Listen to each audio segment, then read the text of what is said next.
Okay, hold up, hold up, hold up, hold up, hold up, hold up, hold up. We gotta talk. What's up, guys? It's Car here once again.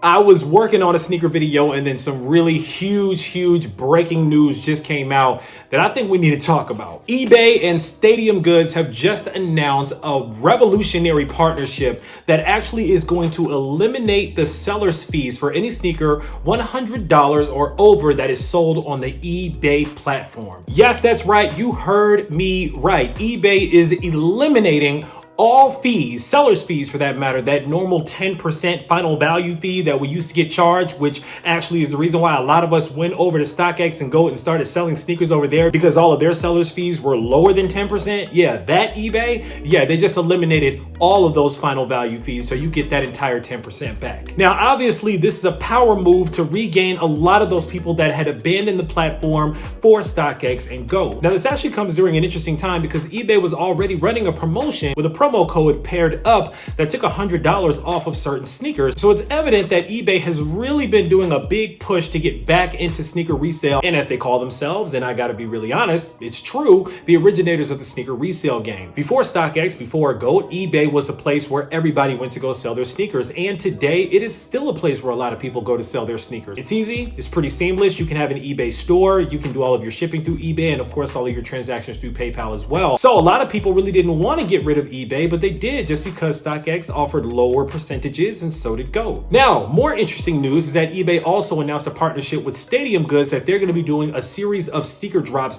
throughout this week, the weeks leading up to Christmas. Now, does Stadium Goods have something to do on the back end with the eBay deal? Quite possibly. Sneaker resale is getting bigger and bigger and bigger. As a matter of fact, the sneaker resale market is anticipated to be worth $6 billion by 2025, and that's billion with a B. Naturally, eBay wants a piece of that money. However, so does StockX and GOAT. But the difference here is that StockX and GOAT actually make their money primarily off of transaction fees. So eliminating sellers' fees actually entices people to go back to eBay and abandon StockX and GOAT. Now what this means is that the pressure is going to be on StockX and GOAT to come up with another way to generate a lot of revenue to keep their companies going. I'm not going to lie. If I'm a stockholder at StockX right now, I'm not very happy. There's probably a lot of people in headquarters that are really upset right now, making a whole lot of phone calls about how do we fix this. I mean, listen, 10% is huge. If you sell a sneaker that's worth $1,000, that's an extra $100 that's back in your pocket if you're a seller. Say, for instance, you go crazy and you sell a pair of, I don't know, Chicago Off-White Jordan 1s. That could be upwards of $400 that goes right back in your pocket. So it can really add up and put thousands of dollars potentially back in the pockets of sellers. What StockX and GOAT have to understand that they may not have seen yet is that there is a true lack of loyalty when it comes to how sneaker resellers are doing what they're doing out here. Now, they may not see that on the smaller scale because when you're on the street and when people are dealing with people and they're dealing with one another on the streets, out inside of the local shops and things of that nature, you don't really see that at a corporate level at a StockX or a GOAT. You just see the transactions. However, when they see people stop using the platforms because, again, there is no loyalty there, and they want to go wherever they're going to get the most money put back in their pockets, I think StockX is going to be in for a rude awakening. And GOAT. Now, StockX probably was preparing themselves for something like this, which is why they expanded into things like handbags, streetwear, apparel, collectible toys like Funkos, even baseball cards now. They've really tried to expand their portfolio as much as they can to offer other products on their platform to keep that revenue coming in. However, let's be honest, the majority is probably still coming in from sneakers. GOAT made themselves a differentiator because they actually offered used products. If you had a sneaker that had no box, a damaged box, a messed up shoe, a worn shoe, a used shoe, you could still get it sold on that platform with the same process like StockX. However, you can do the same thing on eBay too. You can sell a shoe with a damaged box or with no box on eBay. You can sell a worn shoe on eBay. So now what does GOAT do? Now, I think a lot of people's question here is, how is eBay able to afford to take away 10% worth of potential revenue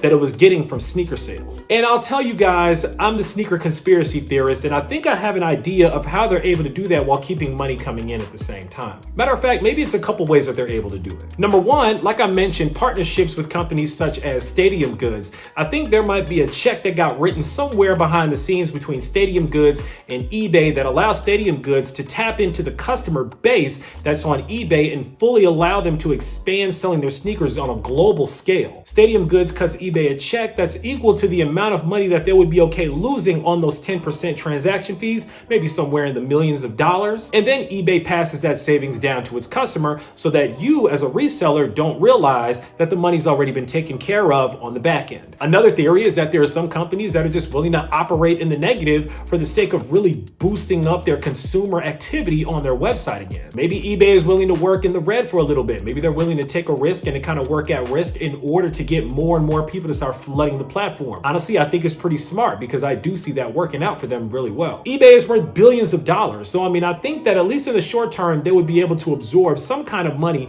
for the sake of really increasing their customer usage. Stadium Goods is really smart too. As we know, Stadium Goods has already infiltrated the global market themselves by getting with Alibaba and things of that nature, kind of the Chinese version of eBay, to start setting up a store and really start expanding to their global market. Listen, guys, the resale game is not in the United States. The resale game is global. And if you're really in the resale game and if you really are trying to make a lot of money and make a really big living out of sneakers, you got to think globally. And that's what eBay is doing here. And of course, by partnering with Stadium Goods, who already is a big dog in the global game for sneakers, I think they're actually the only sneaker outlet that has operations with Alibaba. eBay now is able to cross promote and cross brand and actually cross reference their inventory with what Stadium Goods is holding and with what eBay currently has available. And the two of them are probably working in cahoots somehow to make sure that everybody's making a lot of money and selling a lot of shoes to people all over the world. Listen, I'm not at the top levels of corporate America. I know a little bit about corporate America from my personal career, but I don't know how it works at that level when it comes to the sneaker game. But you best believe that money's being made up somewhere. You just may not see it on the front end. I really think that StockX and Goat are going to be up some late nights into the holiday season trying to figure out how to really combat this one, because this is a huge move by a dominant player in the consumer goods space. Bravo to eBay.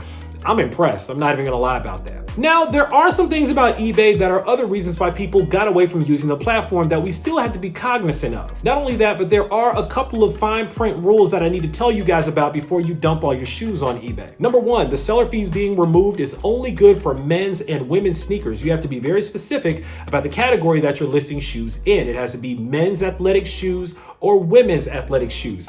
Kids shoes, toddler shoes, baby shoes, grandma shoes, senior citizen shoes, orthopedic shoes do not qualify. You're still going to get taxed on those. Not only that, I know in my personal experience and a lot of people's other experience as well, a big reason why they stopped using eBay was because of scammers. A lot of people were scamming all over eBay, doing chargebacks on PayPal. PayPal was holding money for 3 weeks, 2 weeks at a time, acting funny with paying people out. But like I said, the scamming and the fraudulent activity on eBay was the worst. You guys, if you've been in the sneaker game, if you sold sneakers for a while, you guys have all seen the jigs out here. Number one is the chargeback jig. People want to charge back their cards after they know that you no longer are holding the product and get the money back and keep the product. The second jig that a lot of people are doing is replacing genuine sneakers with fake sneakers and sending them back for a return. Now, the problem with eBay a lot of times is that they don't have sneaker authenticators that work for eBay. So people really can't tell the difference. They don't know what they're looking at most of the time. So when eBay gets involved in a customer dispute, normally they just say, you send the shoe back and then you'll get your money back once you get the shoe, and they're done with it. A lot of people were really exploiting that, and they were replacing authentic sneakers with fake sneakers and sending them back, thus getting their money back and getting the authentic sneaker at the same time. I really hope that eBay has some sort of quality control in place to make sure that this does not happen,